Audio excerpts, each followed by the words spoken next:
10 بیٹے تھے جناب عبد المطلب کے، انہوں نے 6 شادیاں کی مختلف وقتوں میں، 10 بیٹے تھے۔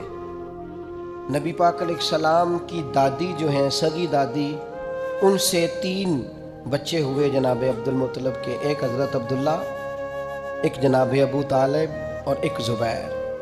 یہ 3 بچے، یہ سگے 2 چچا ہیں، باقی بھی چچا ہیں، ابو لہب بھی ہیں، دیگر بھی ہیں، جناب عباس بھی ہیں، لیکن یہ 2 سگے بھائی ہیں ابو طالب اور زبیر، حضرت عبداللہ رضی اللہ تعالیٰ عنہ کے۔ حضرت عبداللہ چھوٹے بیٹے ہیں جناب عبد المطلب کے، لیکن خوبصورت سب سے زیادہ تھے، حسین سب سے زیادہ تھے، اور بہادر سب سے زیادہ تھے، سخی سب سے زیادہ تھے، اور گفتگو کرنے کا ملکہ اور سلیقہ اور اپنی بات سمجھانا اور دل میں اتار دینا، اس کا طریقہ سب سے زیادہ آتا تھا۔ اور جب گفتگو کرتے حضرت عبداللہ تو کسی شخص کے چہرے پر نظر ٹکا کے نہیں، نظریں جھکا کے بات کرتے، اور کمال یہ تھا کہ حسن ہے، جمال ہے، جوانی ہے۔ ایک عورت فریفتہ ہو گئی، اس نے آ کے حضرت عبداللہ کو دعوت دی کہ میں اتنا کچھ دوں گی، آپ میری طرف متوجہ ہوں۔ آپ نے فرمایا خبردار، مرد کے لیے سب سے قیمتی چیز اس کی غیرت ہوتی ہے، میں غیرت مند ہوں، کبھی کسی ناجائز چیز کی طرف توجہ کر سکتا۔ یہ جو یہودی تھے نا، یہودی شروع سے بڑے مکار ہیں، انہوں نے تورات کے اندر وہ نشانیاں پڑھ لی تھی نبی پاک علیہ السلام، یہ جانتے تھے جناب عبداللہ کو کہ حضور کا نور یہاں منتقل ہو گیا۔ ان کے جو کاہن تھے نا، کاہن، یہ جانتے تھے۔ حضرت عبد المطلب رضی اللہ تعالیٰ عنہ نے ایک دفعہ منت مانگی تھی کہ اگر میرا فلاں کام ہو جائے تو میں اپنے ایک بیٹے کی قربانی کروں گا۔ وہ معاملہ حل ہو گیا، آپ زمزم کے کنویں کا حل ہو گیا، بیٹا ذبح کرنا ہے، قرآن اندازی کی تو قرہ نکل آیا جناب عبداللہ کے نام کا۔ اب جب بیٹا ذبح کرنے لگے تو ساری دنیا اکٹھی ہو گئی، سب سے خوبصورت بچہ۔ اب کیا کریں؟ انہوں نے کہا جو تورات جاننے والا کوئی ہو اس کے پاس جائیں۔ ایک بی بی تھی، بڑی ماہر تھی تورات جاننے، اس سے جا کے مشورہ کیا تو وہ کہنے لگی اس کا طریقہ ہے نا، آپ ایک طرف جناب عبداللہ کو کھڑا کریں، ایک طرف ایک اونٹ کھڑا کریں، قرآن اندازی کریں، اگر تو قرآن نکلا حضرت عبداللہ کے نام کا تو اونٹ ڈبل کر کے پھر قرآن اندازی کر لیں، اور اگر پھر قرآن حضرت عبداللہ کے نام کا نکلا تو اونٹ 2 کی جگہ 4 کر دیں۔ جب تک قرہ اونٹ کے نام کا نہیں نہ نکلتا، اونٹ بڑھاتے جائیں، ڈبل کرتے جائیں، 2 کے 4 کیے، 4 کے 8 کیے، اونٹ تقریباً 100 ہو گیا۔ 100 اونٹ جب ہوا نا تو پھر جا کے قرہ نکلا، یعنی 1 1 2 2 کر کے اونٹ، یعنی 1 1 کر کے سمجھ لیں اونٹ بڑھائے جا رہے تھے۔ تو اب 100 اونٹ ہوا تو قرہ نکلا اونٹوں کے نام کا، تو 100 اونٹ ذبح ہوئے جناب عبداللہ کی طرف سے۔ اس وقت سے طے ہو گیا عربوں میں کسی کا خون بہا دینا ہو، کسی شخص کے انتقال پر دیت دینی ہو، جرمانہ تو 100 اونٹ ہے۔ اور یہ اس طرح طے ہوا کہ اسے نبی پاک نے بھی قائم رکھا ہے صلی اللہ تعالی علیہ وسلم۔ ایک شخص نے آ کے حضور سے کہا تھا آپ 2 ذبیحوں کے بیٹے ہیں، تو حضور مسکرائے۔ تو پوچھنے والوں نے پوچھا حضور 2 ذبیح کون سے؟ فرمایا ایک جناب اسماعیل اور ایک میرے والد جناب عبداللہ۔ ان کے لیے دمبا آ گیا تھا، گویا ان کے لیے 100 اونٹ بن گئے تھے، لیکن دونوں اللہ کے راستے میں قربان ہونے کو تیار۔ وہ چونکہ جانتے تھے یہودی یہ ساری باتیں مشہور ہو گئی، ان کا حسن بھی، جمال بھی، خوبصورتی بھی، اور پھر 100 اونٹ ان کی طرف سے ذبح ہوئے، یہ ساری باتیں بھی جب معروف ہو گئیں، تب یہودی جو تھے وہ چاہتے نہیں تھے معاذ اللہ ثم معاذ اللہ کہ نبوت ادھر جائے۔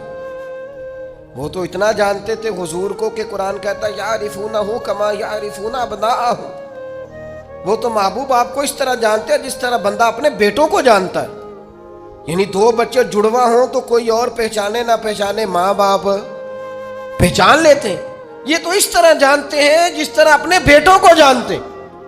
تو ایک دن وہ اکٹھے ہو کے جناب عبداللہ کو شہید کرنے کی غرض سے آئے۔ ایک جنگل میں آپ تشریف فرما تھے، واپس آ رہے تھے تو وہ شہید کرنے آ گئے یہودی، قربان جائیں۔ اللہ تعالیٰ نے ایک نورانی مخلوق بھیجی آسمان سے، جنہوں نے انہیں مار بھگایا. جب وہ مار کے بھگا رہے تھے نا تو نبی پاک کے نانا جان حضرت آمنہ رضی اللہ تعالیٰ عنہ کے والد یہ منظر دیکھ رہے تھے. ان کی بیٹی بھی اس دور کی بیٹیوں میں سب سے زیادہ حسین، سب سے زیادہ پاک باز، اخلاق میں سب سے زیادہ اعلیٰ، اپنا مزاج حضرت ابراہیم علیہ السلام کی شریعت پر ہے، چونکہ نبی پاک کے والدین ملت ابراہیم پر ہے، اس طریقے پر عبادت، ریاضت، بت پرستی سے، شرک سے، کفر سے پاک. وہ بھی بڑی پاکیزہ تھیں اور بڑی دنیا چاہتی تھی رشتہ ہو جائے. تو یہ منظر دیکھ کر حضرت آمنہ کے والد کہنے لگے لو بھائی مجھے تو رشتہ مل گیا ہے. انہوں نے جا کے کسی طریقے حضرت عبد المطلب کو پیغام بھیجا. جناب عبد المطلب بھی جانتے تھے کہ بڑی شانوں والی بیٹی. اللہ نے موقع بنایا، یہ نکاح ہو گیا اور پھر امی بن کر امانت آمنہ کی گود میں آئی. یہ حسین نونہال نبی کریم علیہ السلام جناب آمنہ کی گود میں آئے اور کسی پکارنے والے نے کہا ہو درود تجھ پہ بھی آمنہ، ہو درود تجھ پہ بھی. میں ضد نہیں کیا کرتا پر میرا دل کرتا ہے ہم سارے حضور کی والدہ پر درود کہیں. میرا دل کرتا ہے، میری خواہش ہے. بولیے ذرا، ہو درود تجھ پہ بھی، ہو درود تجھ پہ بھی، تیرے لال پر بھی سلام ہو. تیری گود کتنی حسین ہے، ملا جس کو ماہ تمام ہے. ہو درود تجھ پہ بھی آمنہ، تیرے لال پر بھی سلام ہو. قربان جائیں حضرت آمنہ کی گود میں. اور ابھی نبی پاک والدہ کے شکم نور میں ہی تھے کہ جناب عبداللہ تجارت کرنے کے لیے گئے.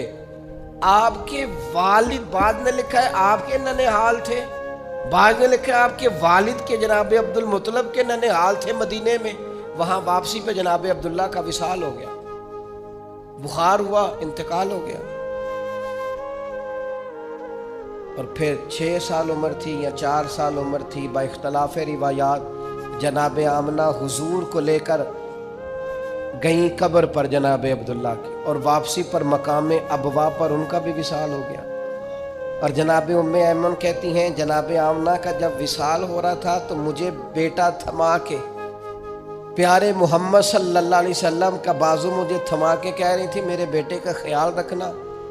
تو میں نے کہا جناب آمنہ آپ بھی جا رہی ہیں اور ان کے والد بھی چلے گئے. تو کہتی ہیں کہ وہ آرام فرما تھی، طبیعت ان کی علیل تھی. تو کہنے لگی ام ایمن سن، اس کے باپ بھی رخصت ہو گئے، میں بھی جا رہی ہوں، پر ہمارا ذکر کبھی دنیا سے نہیں جائے گا.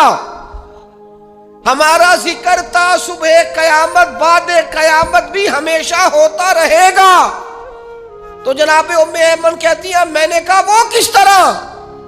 تو کہتی ہیں بیماری کے عالم نے اشارہ کر کے کہنے لگی میں نے چونکہ پاکیزہ بیٹا پیدا کیا ہے لہذا میرا ذکر قیامت کے بعد تک بھی قائم رہے گا.